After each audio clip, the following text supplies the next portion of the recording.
RCB, power of Virat Kohli. RCB IPL की history की भाईजान सबसे महंगी फ्रेंचाइज बन गई है। इधर हमारे पाकिस्तान में पेट्रोल चाट है, इधर हमारे जो है वो पाकिस्तान में घंटे का किंग शॉट है, उसकी फॉर्म नहीं लगी हुई। इधर पीएसएल का घंटा बज रहा है विदाउट नो क्राउड। लेकिन दूसरी तरफ आईपीएल में तबाही के ऊपर तबाही वाली खबरें आ रही हैं। बाकी जी अगर बात करें तो कल राजस्थान रॉयल्स पाकिस्तानी 45,600 करोड़ के अंदर बिकी थी। आरसीबी जो 2008 के अंदर 450 करोड़ की थी, वो अब जिसको कहते हैं 16,750 करोड़ के अंदर बिकी है। लोग बड़े शौक हैं कि यार राजस्थान और आरसीबी में तो डिफरेंस ही नहीं है, लेकिन डिफरेंस है यार, 1150 करोड़ का डिफरेंस है, 15,000। बल्कि अगर मैं ये बोलूं कि गोल्ड माइन इन्वेस्टमेंट है, गोल्ड और सिल्वर से ज्यादा पैसा आईपीएल की इन्वेस्टमेंट के अंदर है। 18 सालों में गोल्ड और सिल्वर आपको इतना पैसा नहीं बना के देके जाते जितने आईपीएल बना के देके जा रही।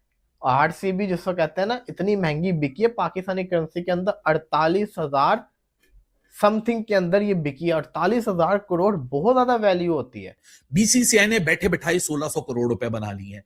जब आप एक ताकतवर प्रोडक्ट बनाते हो ना, फिर आप पैसिव इनकम के ऊपर बैठते हो, आप सिर्फ गद्दी के ऊपर बैठते हो और पैसा ऑटोमेटिक बन रहा होता है आपके पास। मतलब पिछले 2-3 दिनों में बीसीसीआई ने 1600 करोड़ रुपया बना ली है। 1600 करोड़ रुपए की अगर हम बात करें तो मतलब आरसीबी की जो अगर एक जो सेल है जो 1.78 बिलियन की आपको दिख रही है, आप आईएल T20, आप पीएसएल, आप साउथ अफ्रीका T20, इन तीनों लीग्स को भी मिला लो ना, इन तीनों लीग्स के जो मीडिया राइट्स हैं तीनों लीग्स की मिला के, वो भी आई एम 100% श्योर कि आरसीबी की टोटल फ्रेंचाइज वैल्यू से नीचे हैं। लेकिन इतना पैसा ये ला रहे कहां हैं लोग जो आईपीएल में इन्वेस्ट कर रहे हैं? ये हराम का पैसा है, ये ब्लैक का पैसा है, ये बिजनेस का पैसा है, ये अंबानी अडानी का पैसा है। ये किसका पैसा है? कहां से ला रहे हो? चर्च बेच रहे हो, शराबें बेच रहे हो, क्या कर रहे हो, क्या ला रहे हो, क्या लगा रहे हो यार? इतना पैसा यार, इतना पैसा होता भी है रियल में? मैं सच सवाल कर रहा हूं। $1 बिलियन एरा स्टार्ट हो चुका है आईपीएल के अंदर। अब क्या एनएफएल, क्या एनबीए, क्या बड़ी बड़ी जो लीग्स होती हैं दुनिया की क्रिकेट से बाहर, जिसको हम हसरत भरी निगाहों से देखा करते थे, उन सबके ओनर्स अब आईपीएल के ओनर्स बनते जा रहे हैं। मजे की बात बताऊं, दुनिया की सबसे बड़ी जो इन्वेस्टमेंट कंपनी है वो भी अब आईपीएल की ओनर बन चुकी है, आदित्य बिरला ग्रुप, आप सबको पता है। साथ में डेविड ब्लिट्जर, ये भाई बहुत बड़ी कंसोर्टियम के अंदर इन्वॉल्वमेंट है इनकी। और मतलब इनका जो पोर्टफोलियो अगर आप देखो तो एनबीए की टीम में ओनरशिप स्टेक्स हैं, एनएचएल की टीम में, एनएफएल की टीम में, इंग्लिश प्रीमियर लीग की टीम में, और अब आरसीबी के साथ आईपीएल की टीम में। तो Blackstone, the world largest asset management, they are one of the biggest funders, sponsors, investors in the multiple startups, और दुनिया के लार्जेस्ट ऑल्टरनेटिव एसेट्स मैनेजर हैं। 1 ट्रिलियन से ऊपर की ये पोर्टफोलियो को हैंडल करते हैं। टाइम्स ग्रुप ऑफ इंडिया, ये किसी से ढका छुपा नहीं है। तो यानी Cricbuzz, times group of India, इनके जितने भी टीवी चैनल्स हैं, जितने भी अखबार हैं, वो भी अब आरसीबी के ओनर हैं। तो बीसीसीआई बैठे बैठाए पैसिव इनकम से ना 1600 करोड़ रुपया बना गया 2 दिन के अंदर। कसीनो के लिए कहते हैं द हाउस ऑलवेज विन। यहां house is always winning, but लेकिन ये वो कसीनो वाला मामला नहीं है कि किसी की बुरी किस्मत, किसी का बैड डिसीजन आपको पैसा कमा के जा रहा है। ये एक मास्टर स्ट्रैटेजी, एक फुल थॉटफुल स्ट्रैटेजी के पीछे हो रहा है कि जहां एक ऐसे प्रोडक्ट को डेवलप किया गया कि वो प्रोडक्ट आपको आने वाले वक्तों में 18 साल बाद जिस प्रोडक्ट की आप कीमत वसूल कर चुके हो, वो दोनों अपने अपने एसेट्स बना चुके हैं। आईपीएल को ग्रो करने में राजस्थान आरसीबी का भी अपनी अपनी मेहनत और उनका हिस्सा है।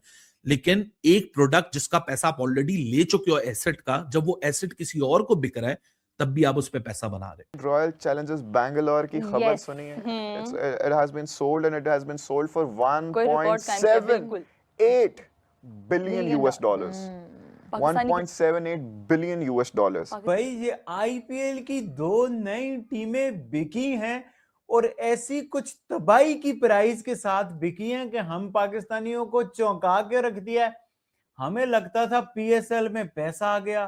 कैसे पैसा आ गया कि भाई हमारी टीम ना 245 करोड़ पाकिस्तानी रुपीस में बिकी, 235 करोड़ पाकिस्तानी रुपीस में बिकी, 170 करोड़ पाकिस्तानी रुपीस में बिकी और पीएसएल में पैसा आ गया हैवी किस्म का।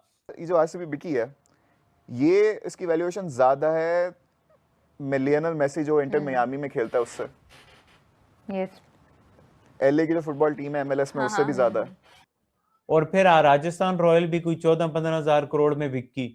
मतलब बीसीसीआई ने तो मौजें लगवा दी हैं यार। हम कह रहे हैं कि जी वर्ल्ड कप इंडिया से चले जाएंगे तो नुकसान और जो वो भाई वो हजारों करोड़ों में प्लस में वो अपनी आईपीएल फ्रेंचाइजें बेच रहे हैं, तो इंडिया तो और मुनाफे में जा रहा है बजाय हसारे के जाने के।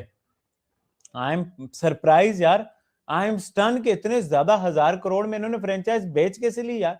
मैं कहूंगा आरसीबी की वैल्यू नहीं है कोई भी, आरसीबी की कोई औकात नहीं है, लेकिन उसके अंदर एक ब्रांड है, उसके अंदर एक किंग है, उसके अंदर एक लेवल है, उसके अंदर एक ब्यूटी है। तो भाई आरसीबी की अपनी कोई वैल्यू नहीं है, उसके अंदर एक शेर है, वो मेरा शेर विराट कोहली है, वो किंग विराट कोहली है। Who is the king of cricket?